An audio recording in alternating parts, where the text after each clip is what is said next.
మనకి శత్రువైనా మిత్రువైనా ప్రాణాపాయ స్థితిలో ఉన్నారంటే ఫస్ట్ మన నోటికి వచ్చేది అయ్యో పాపం రా, త్వరగా కోలుకోవాలరా అని అంటాం. మరీ నరరూప రాక్షసుడు అసలు ఇంకోటి బతకొద్దురు అనుకున్నాడు మాత్రం త్వరగా చస్తే బాగుండు అనుకుంటాం. సో రాజకీయాలు కొద్దాం. గణేష్ గోల్డ్ తాకట్టులో ఉన్న బంగారాన్ని విడిపించి కొనబడును. సంప్రదించండి 9966651144. మరీ రాజకీయాలు అంత దుర్మార్గంగా ఉన్నటువంటి వాళ్ళు అయితే ఎవరు ఉండరు. అటువంటప్పుడు ఓన్ పార్టీ అయినా అపోజిషన్ అయినా వేరే వాళ్ళు ఎవరైనా కానీ రాజకీయ నాయకులు ఆసుపత్రిలో ఉన్నారనగానే పార్టీలకు అతీతంగా ఆయన త్వరగా కోలుకోవాలి అని అంటారు. అట్లాంటిది సొంత పార్టీలో ఉన్నప్పుడు ఆ పార్టీ అధినేత ఏం చేయాలి? కనీసం స్టేట్మెంట్ లేదన్నప్పుడు వెళ్ళి పరామర్శించడం, ఆ కుటుంబానికి ధైర్యం చెప్పడం, ఇవి చేయాలి. ముద్రగడ పద్మనాభం అనబడే వ్యక్తి కాపు నాయకుడిగా కాపు ఉద్యమం అంటూ నానా హడావుడి చేసినటువంటి వ్యక్తి. నా వార్డుకి నేను కట్టుబడి ఉంటాను. నానా హడావుడి చేసిన వ్యక్తి. ఎందుకంటే ఆయన హడావుడి కాదు చేసింది, ఉద్యమమే చేశాడు అనుకుంటే 2019-24 మధ్య కాపుల కోసం నిజంగా ఉద్యమమే కంటిన్యూ చేశాడు. కానీ జగన్మోహన్ రెడ్డి కదా హ్యాపీగా నచ్చింది చేసుకో అని చెప్పి వదిలేశాడు. అటువంటి ముద్రగడ ఏకంగా ఆయన పేరుని పద్మనాభరెడ్డిగా మార్చుకున్నాడు. పద్మనాభరెడ్డి అని మార్చుకున్నంత మాత్రాన ఆయన రెడ్డి అవుతాడ? రెడ్డి కాడు, కాపే, నాయుడే. కానీ ఎందుకు మార్చుకున్నాడు? జగన్ మీద ఉన్నటువంటి అభిమానం, ఆయన వయసు ఎంత పెద్దదైనా జగన్మోహన్ రెడ్డికి వీర విధేయుని నేను అని చెప్పడం కోసం. అటువంటి వ్యక్తి ఈరోజు ప్రాణాపాయ స్థితిలో, వాళ్ళ కూతురు ఐ థింక్ క్రాంతి అనుకుంటా, Kranthi subject correction I think Kranthi అనుకుంటా, అమ్మ వాళ్ళ అప్ప పేరు. ఆమె వచ్చి క్లియర్గా అసలు ఈరోజు మా నాన్న ప్రాణాపాయ స్థితిలో వెంటిలేటర్ మీద ఉంటే జగన్మోహన్ రెడ్డి ఒక పరామర్శ కూడా రాలేదు, ఇంత దారుణమైన శవరాజకం అసలు ఎందుకు చేస్తున్నాడు అని ఆ వాడు ఎందుకు యూజ్ చేసింది? ఇప్పుడు విజయవాడలో సాయి కృష్ణ అనబడి ఒక పిల్లోడు ఉన్నాడు. అతను చనిపోయాడని చెప్పేసి వాళ్ళ అమ్మ అంటుంది. కాదు, చంపారని వాళ్ళ అమ్మ అంటుంది. అండ్ అతను కాపు. చంపాడు అని అంటున్న వ్యక్తి ఎవరు? సిఐ నాగరాజు, ఆయన కాపు. అండ్ ఇక్కడ ఈ కుర్రోడు వచ్చేసి ఏం చేశాడు గతంలో? అసలు మీద ఎందుకు కేసులోని రౌడీ షీట్ ఎందుకు ఉంది అంటే పసిపాపని రేప్ చేశాడు, పోలీసులను కొట్టాడు, గంజాయి తాగాడు, సప్లై చేశాడు, అండ్ వాళ్ళ ఫ్రెండ్ నవీన్ రెడ్డి అనబడి వ్యక్తిని చంపాడు. అటువంటి దుర్మార్గుడు చావటమే మేలు, కానీ లాకప్ డెత్ చేయటం మాత్రం తప్పు అని చెప్పేసి ప్రతి ఒక్కళ్ళు అన్నారు. ఈరోజు సిఏ నాగరాజుని అరెస్ట్ చేశారు.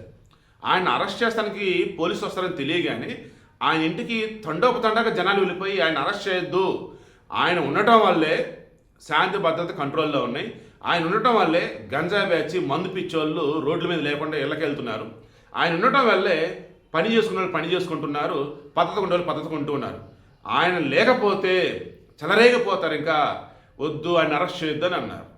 ఎస్, సాయకృష్ణ విషయంలో తప్పిదం జరిగి ఉండొచ్చు, విచారణ చేయండి, అరెస్ట్ మాత్రం చేయొద్దు నిజం తెలిసే వరకు అని అన్నారు.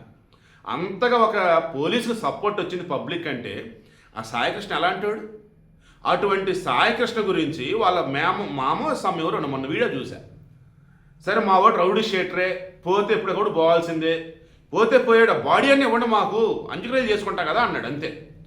అటువంటి వాళ్ళు కూడా ఈ జగన్మోహన్ రెడ్డి వెళ్ళి శవరాజకం చేస్తే, నానా హడావుడి చేస్తే చీ కొట్టారండి. ఎందుకు? అది కులం ఆపాదిస్తారేంటి, కుల రాజకీయం చేస్తారేంటి, శవరాజకీయం చేస్తారేంటి? మాకు రాజకీయాలకు సంబంధం లేదు, మా బిడ్డకి న్యాయం చేయాలని కోరుకున్నాం, చనిపోతే బాడీ ఇమ్మని అడిగాం, బతికుంటే ఎడ నుండి తీసుకురమ్మని అడిగాం. అండ్ పోలీసు నిర్దాక్షిణ్యంగా విచారణ పేరుతో పిలిపించి దారుణం కొట్టడం, వాళ్ళ ఇంట్లో అడిగితేనేమో చీపో అంటూ ఇష్టం ఉండడం మాట్లాడుతూ ఇది మేము తట్టుకోలేకపోయామని అన్నారు. చివరి చంద్రబాబు నాయుడు గారు పిలిచిన తర్వాత ఆయన మాట్లాడిన మాటలు, ఆయన ఇచ్చిన హామీ మాకు నమ్మకం వచ్చింది, న్యాయం జరిగిందని చెప్పేసి అన్నారు. అంతా జరిగాక కూడా ఈరోజు కూడా మరలా జగన్మోహన్ రెడ్డి వాళ్ళ పార్టీ పేపర్లో సిఐ నాగరాజ్కి ఎమ్మెల్యే పదవి ఇస్తామన్నారు, పెదబాబు పెద్ద ఆయన చిన్న ఆయన పేర్లు చెప్పొద్దన్నారు, ఏదేదో సొల్లు. మరలా కుర్రోడు దారుణాలు చేస్తే పిల్లోడు తెలుసు తెలియదు చేశాడు, ఏది అంత మాత్రానంటూ ప్రెస్ మీటు. ఇన్ని చేస్తున్నటువంటి జగన్మోహన్ రెడ్డికి కాపుల కోసం ముందుండి నడిచినవాడు జగన్మోహన్ రెడ్డి రాగానే ఆ కాపులను పక్కన పెట్టి జై హో జగన్, నువ్వే చెప్తే అదే జగన్ అన్నటువంటి ముద్రగడ గుర్తురాలా? ప్రాణాపాయ స్థితిలో ఉంటే ఆయనకు తెలియదా? ఈరోజు వాళ్ళ కూతురే చెప్తుంది కదా ప్రాణాపరిస్థితిలో వెంటిలేటర్ మీద ఉన్నాడు అని చెప్పేసి. వెంటిలేటర్ మీద ఉండటం అంటే బ్రీతింగ్ అందటం లేదన్నట్టు పాపం. చాలా ఇబ్బందికర క్రిటికల్ పొజిషన్లో ఉన్నాడు. అటువంటి వ్యక్తిని పరామర్శిస్తే ఎంత సంతోషం అసలు ఆయనకి పాపం. మా నాయకుడు వచ్చాడు, నేను త్వరగా కోలుకుంటాను అన్న ఇది ఉండదా? ఒకళ్ళు ఎవరైనా ఆసుపత్రిలో ఉన్నప్పుడు 2 నెలలు ఎందుకు పరామర్శిస్తారంటే, ఒరే మేము ఉన్నారా నీకు అండగా, నువ్వు త్వరగా నయమైపోతురా నీకు అని చెప్పటం అండి. ఆ జగన్మోహన్ ఎక్కడిస్తున్నాడు అసలు? వెంకీ సినిమాలు అనుకుంటాం, రామకృష్ణ చెప్పలేదు నువ్వు అని చెప్పేసి మన వేణుమాధవ్ అంటూ ఉంటాడు. ఏది బ్రహ్మానందాన్ని బక్రాన్ చేయడానికి. అలా ఇక్కడ జగన్మోహన్ రెడ్డికి సంబంధించి మీమ్స్ ఎలా ట్రోల్ చేస్తున్నారు తెలుసా? ఏంటి రామకృష్ణ చెప్పలేదా? అన్నొచ్చేసి శవం అయితేనే వస్తాడు, శవం కాకుండా ఆసుపత్రి ఉంటే రాడు, చెప్పలేదా నువ్వు అని ట్రోల్ చేస్తున్నారండి. అది చూసినా నిజమే కదా అనిపించింది.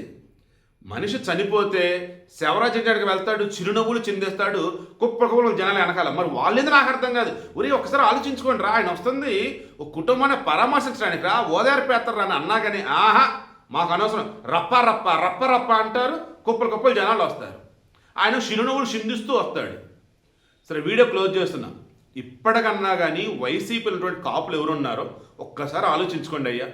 మీరు మరో ముద్రగడ అవుతారయ్యా. అన్యాయంగా వాడుకొని బలి చేస్తాడు. ఆ రాజకీయానికి పనికి రాక కులానికి దూరం అయిపోయి, కుటుంబానికి దూరం అయిపోయి, ఎంత దారుణం అసలు. పాప Mudragada, Mudragada Padmanabha Reddy feeling very very bad. ఇప్పటికన్నా జగన్ చేసే దుర్మార్గపు రాజకీయాలు అర్థం చేసుకోండి. కాపులు ఆ వైసీపీ దుర్మార్గపు రాజకీయాలు బలి కాకుండా జాగ్రత్తగా అయితే ఉండండి.